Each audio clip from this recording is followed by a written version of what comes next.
do this procedure, we take out the esophagus and we pull the stomach up. Frequently, we'll open up the end of the stomach, an area called the pylorus, so things can empty out of the stomach easier.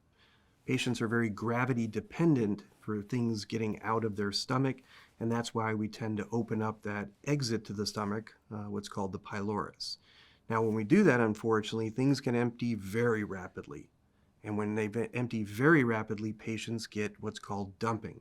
And what dumping is where a large portion of food or whatever goes into the intestine, which causes an influx of fluid into the intestine.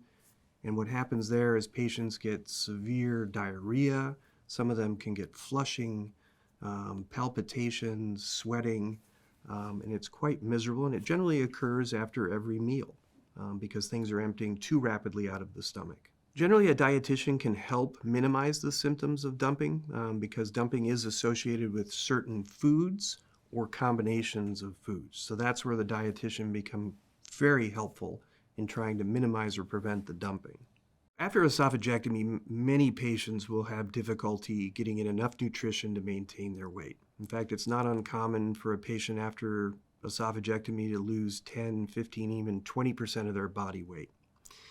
And so to help mitigate that, many times patients are forced to have a temporary feeding tube, generally what's called a jejunostomy tube. It's a tube that we place directly into the small intestine, and patients can supplement their nutrition through that tube. It's probably upwards of about 10, maybe as high as 20% of patients after esophagectomy will need a temporary feeding tube, and a small percentage of them are never able to actually get off the feeding tube entirely. The feeding tubes, or what we call jejunostomy tubes, are also frequently put in prior to treatment of the esophageal cancer. And the reason we put them in is patients generally present with difficulty swallowing. They're losing weight because of this cancer in their esophagus. They're now going to undergo chemotherapy, which causes patients to be nauseated. They don't want to eat. They're vomiting. And so to decrease that weight loss, we'll put in a temporary feeding tube before we start treatment. They generally then keep that feeding tube throughout the course of their treatment, and then we'll even keep it after treatment to make sure that they're able to maintain themselves with just oral or by-mouth nutrition.